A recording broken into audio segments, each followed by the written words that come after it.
metaverse, and we're going to get to know them right now. So I'd like them to introduce themselves and tell me a little bit more about who they are and what they do. I'd like to start with Christy. If you could go ahead and give us some breakdown of what you do in the metaverse. Yeah, hey, hi everyone. So I'm Christy and I am a world builder. I work with my partner Kaz, so we're Kaz and Christy, on building worlds for social VR events. And we use Altspace for this. And then also, I'm an instructional media producer focused on XR development and distribution at UNC School of Medicine IT. So I work on creating instructional content, immersive content, and increasing the use of immersive content in education. Very cool. And how is immersive content in education really impacting how you move through the metaverse? Yeah, so the potential for having immersive lessons in the educational setting is amazing. Um, think back to your days sitting in a classroom looking at a board and try remembering moments where you learned something new.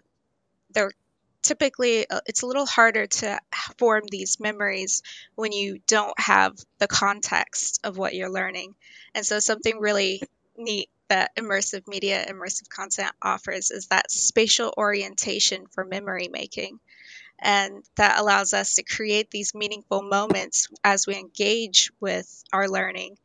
And even when we leave the virtual space, we can think back to actually being in a physical setting and having those memories that we formed. And then that allows us to have greater cognitive elaboration, thinking back on the lessons that we took away, and applying those in our physical world Nice. actions. Very nice. Very nice. And Julia, let's hear about you. What's you're a creative director and you've been in the field now for many years, it seems. You do more than just metaverses. Can you tell us about that? Yeah, hi. It's good to see everybody here. I can't tell you how excited I am. uh, I've been working in the storytelling field for transmedia storytelling, branded entertainment and gaming, and education for a really, really long time. And so I work in the VR space as well in terms of art direction and design, but I also work in not particularly medicine traditionally. I've worked with some people from a very long time ago doing Chinese medicine. So I have a bit of an eclectic background, but it all fits. Very nice. Very nice. And Artsy, I'd like to know about you. I love your avatar that you have there and that beautiful photo of, it seems like a slideshow of your immersive spaces. Can you tell us about that? Yes. So I go by Artsy. I am a social VR architect. So I have been a artist my entire life. I have woken up every single day and I've created. I've been a full-time artist since the age of 17. I've never worked a job. I've found myself creating art for a living. I moved into the VR space just shy of 2 years ago. And I've created over 150 environments for people to be social in. When I came into the space, I was really looking for a place to showcase my digital art. And so I created a studio or a art gallery. And that took me on a whirlwind experience of creating a community that supports me. And I basically drove the creator economy in Altspace. I started Patreon that I've basically housed over 200, 200 people over the course of 8 months. And there are over 2,200 worlds created with my templates. Wow. Over the past 8 months in Altspace. So I'm definitely on a track to, building the metaverse in a powerful way. And so I'm on a panel of friends, and I'm happy to be here.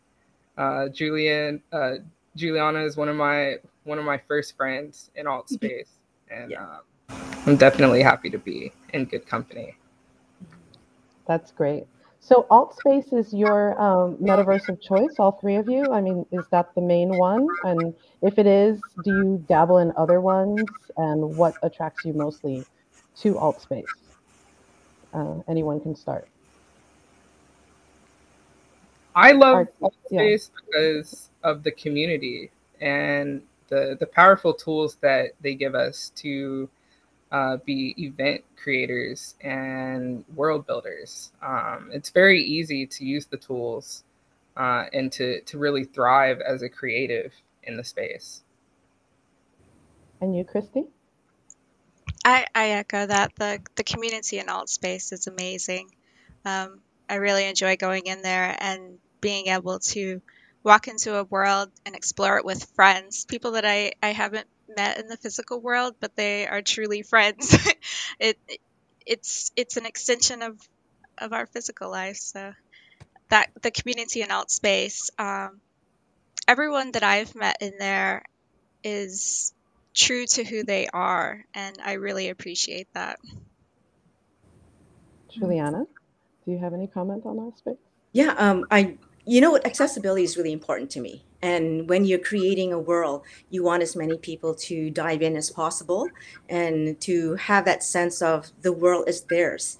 And there's nothing like, and I've tried many different metaverses, but everybody has alluded to the community, but also the people who help behind the scenes, Microsoft and Altspace, like the actual staff themselves have been so helpful in so many different ways. And usually meet on Discord, and there's conversation not just in world but off world as well. It's wonderful. Very nice. So you guys actually build spaces and you host events. Um, Tell me what the challenges are when you are coming up with your event spaces and what you look out, what you're looking for to offer people who come, and how do you want the event to roll out, and what are the fantastical things that you like to add in the space that make it fun and interesting that people want to come back and enjoy.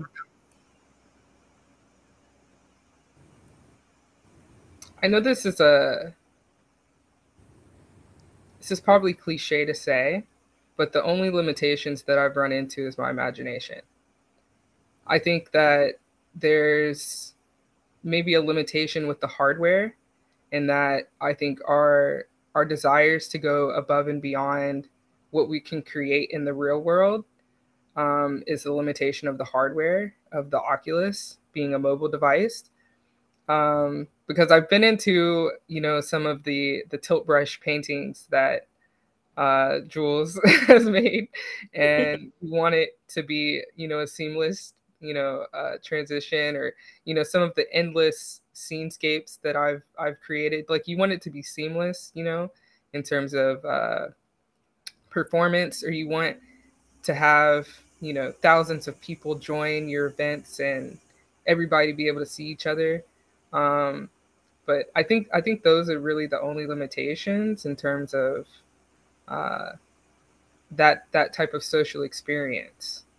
But we know that's only temporary right now. Yeah, Yeah, the hardware is a problem, but it is a temporary problem. Go on, Christy. I was just going to echo that. Designing our spaces to be performant on mobile headsets is key for us because we have so many great ideas. I know all of us do, for creating these expansive worlds. But you do want the experience to be good from even just the frame rate being appropriate so you're not fatiguing your audience. And then some of the other things to consider while building, aside from optimizing for that performance, is thinking about how big the audience is going to be in this space. So some spaces you may want to build a little more intimate and smaller, thinking about, okay, we'll have up to 50 people in here at a time together sharing this space. And so even a fun trick is going ahead and while you're building, if I use Blender, but going ahead and putting 50 placeholders for people. and putting them around in the space as you're designing the space, to think about how are people going to be spatially oriented to one another as well as this environment that they're enjoying together. Yeah, that's a great way to use your pipeline into understanding how to build your space. Yeah. And Julia? Yeah, when I'm building spaces, I'm looking at it from a UX point of view. So there are two things that I have to figure out, especially when I'm creating events. Is one, and we've talked about bandwidth, but two, how do you move people around spaces to begin with, because you might not be there. And secondly, how do you tell the story? So for me, story is really, really important and key to the flow and to communicating whether information, whether it's for brands or whether it's for social impact stories, and being able to do that in a way that's not intrusive and that allows for people to jump in and to have that sort of liminal space on which to participate and to bring in their story. That's really important. So I think looking at the point of view of social XR and seeing what affordances create that magic moment for people, that's tricky. Yes, that is very tricky. It seems to me that you three all are the artist, the developer, and the host of these events.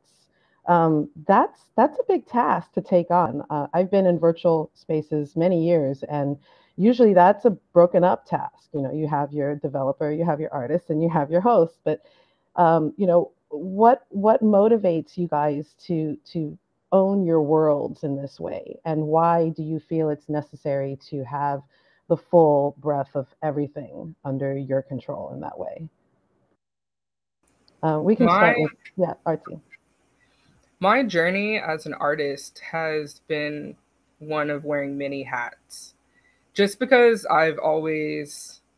um, I've not had the money to hire, or I've not had the team behind me for all of the different steps needed, or all the placeholders needed. Um, so when I came into VR, I was when building, I was the architect, the interior designer, the the person to figure out how to get things into the world, and I've also been the teacher. So I teach people how to bring their own content into the space, and I've been the event host, and the curator, and like I'm all the hats, and it's partly by necessity, but I've also um, moved into teams, and so now I'm, I'm learning to work with other people and learning to give those, give shine to other people as well. And so now I'm learning to be a team player. So I think that's part of the beauty of VR, social VR in particular, is learning to play well, play nice Yeah, with others. yeah. And you have a co teammate or a co-founder, Christy, right, with your events? Yes, Cause and I, so in Altspace, my partner Austin, he goes by Cause, so we're Cause and Christy. And we build worlds for a variety of different events. So we're not necessarily always the ones running these events. We're usually there, but we're behind the scenes making sure all the tech's running properly. So there will usually be a host for whoever the client, or if it's a volunteer project, whoever that group is that we've built for. And so some of the more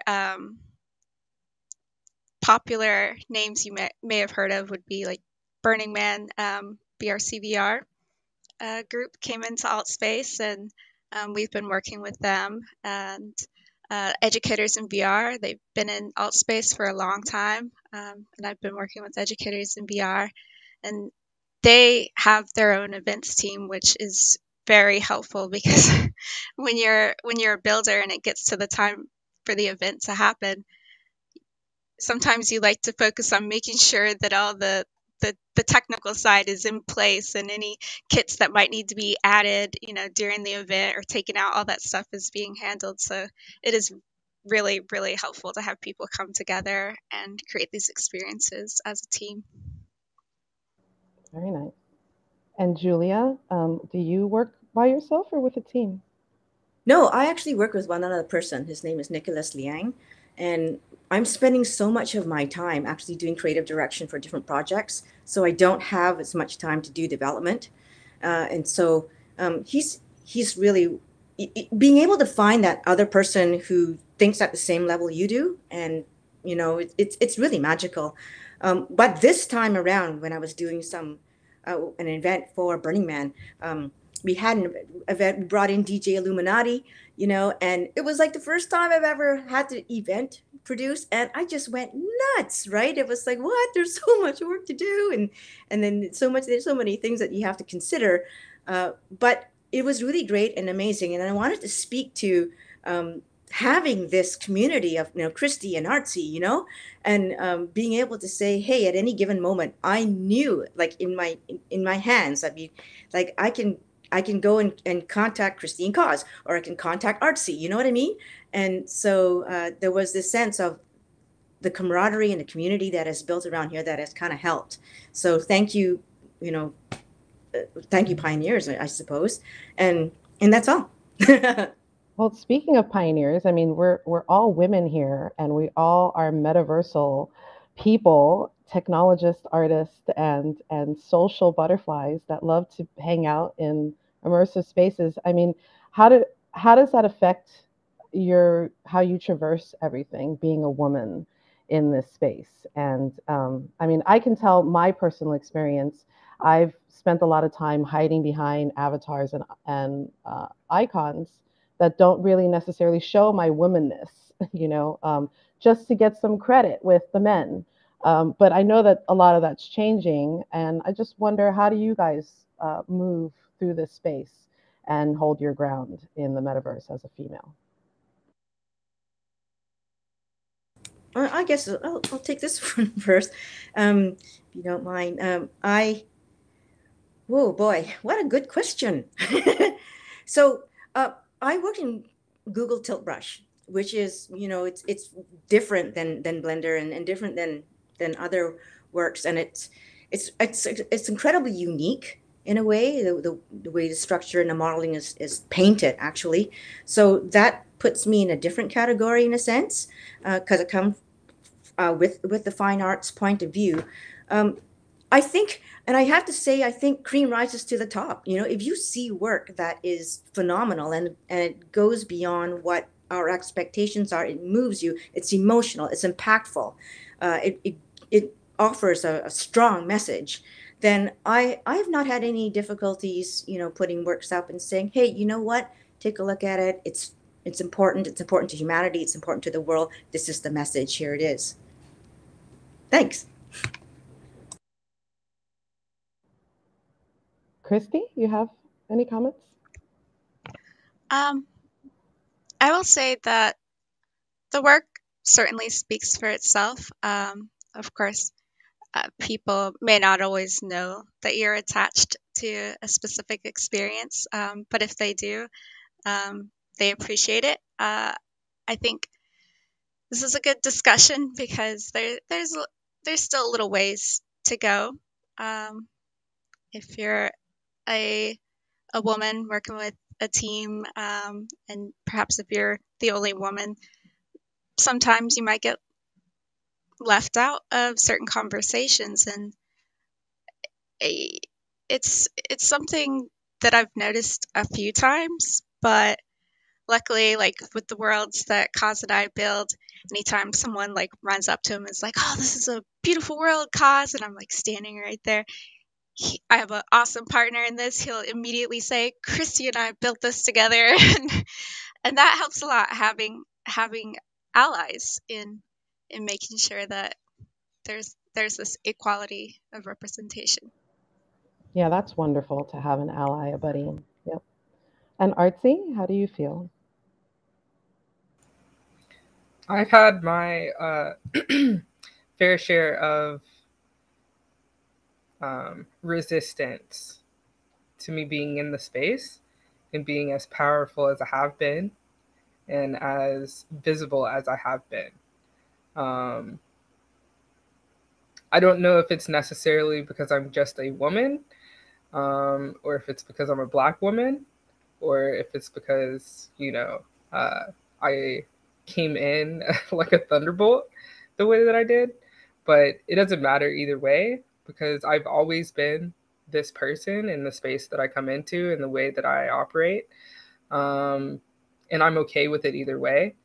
For me, I'm always connected to the work that I do on a personal level, and what I do for myself and the clients that I serve. Um, it's a transcendence that I have for the purpose, that's greater than me. And so I don't really think too much in terms of uh, just my diversity. And so I'm okay with how I show up in the space, as long as that my work is appreciated by who I do it for, and it's seen and valued.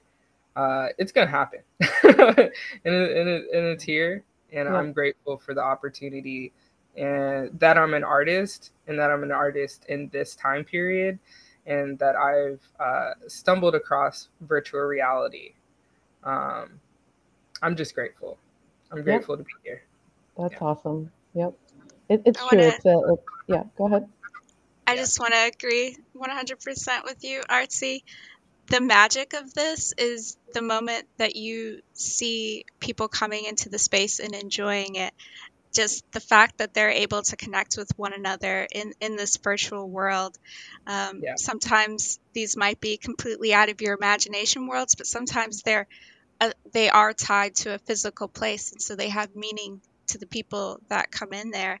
And just seeing their joy of being able to share an experience with each other is the underlying driving passion for this. So absolutely. 100%. Very nice. And I bet the satisfaction of seeing people enjoy spaces you've made is just all worth it. So It yeah, really is. yeah. There's nothing like it. I used to play The Sims religiously, and I never saw. I always used to try to play it first person, um, and there's nothing more gratifying than actually seeing real people populate these spaces and really role play in a way that I never thought was possible. It's amazing. That's awesome. Yes. So I I think have one. I have oh Oh, go sorry. ahead. Go ahead. I think No, one go of the ahead. things it's what I found really interesting too is when occurs when I speak to my fellow developers and designers and they come in right and then they are impressed, then like, hey, you know that's great, and this is not just for me but it's for my fellow developers as well too. One of the things that's really neat that's come out of what I've done is people have been they've been tapping into their own creativity and saying, I can do this too.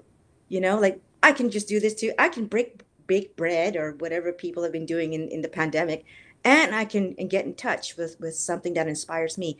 And so I've been getting DMs and emails from people who are like, I want to try it, or they've showed me pictures that they've done. And it's like, yeah, it's not, you're not doing VR, but you're doing something else. And that's what it's all about. You're getting into your mental health and you're getting going and you're firing it up. So for me, that's been really cool to inspire others. That's awesome. Yeah, inspiring others is really key in all of this because, we need a community and we need to have others engaging in these worlds that we build. So, yeah, just keep inspiring. That's awesome.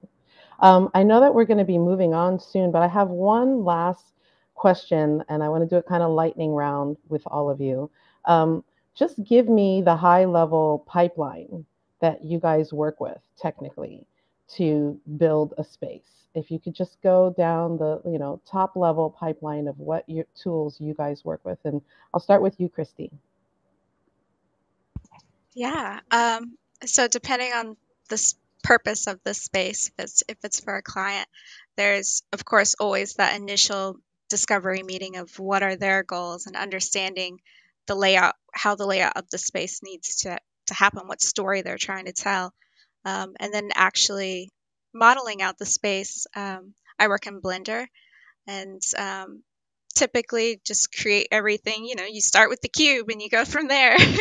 And then from Blender, bring it into Unity. You already assigned all your textures, did your UV mapping in Blender.